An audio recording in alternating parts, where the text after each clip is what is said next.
Hi, I'm Deb from Skein Sisters. I wanted to have a chat today about kind of an interesting conversation I had in my sweater talk class a couple of weeks ago. And it was about what should come first, the pattern or the yarn. Now, in my opinion, neither is wrong. Some people love to come into the shop and they go, I've got this pattern, what yarn can I make with it? Or conversely, I absolutely love this, what pattern can I use for this yarn? Now the thing is, one of the ladies was saying to me that she'd taken yarn home for a particular pattern. She'd come in with the pattern and went, what can I make with this? And she just couldn't get the gauge, right? None of it was working. When she did get the gauge, the fabric that she was creating wasn't nice. She didn't like it.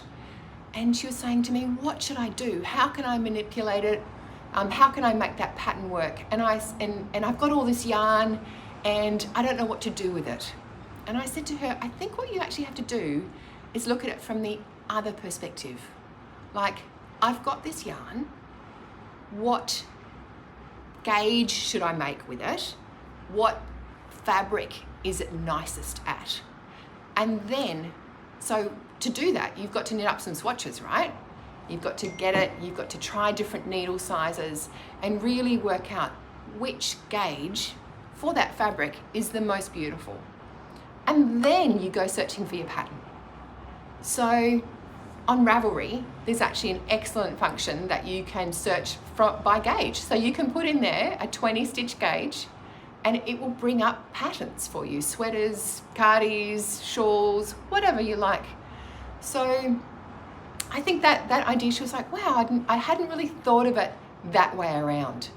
And you might have all that yarn in your stash that you tried for something.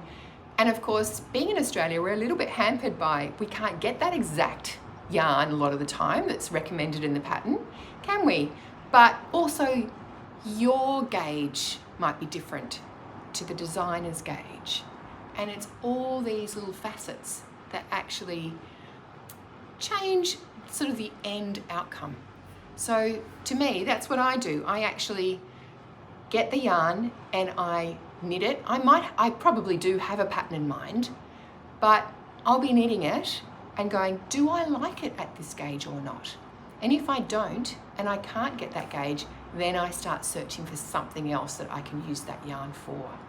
So I want you to have a think about that. Think about what you've got in your stash that you bought for some reason, you bought for a particular pattern, and then go, okay, let me try it. Let's find the most beautiful gauge that I really love, nice and firm or drapey or whatever it is, and then go and find the pattern from there.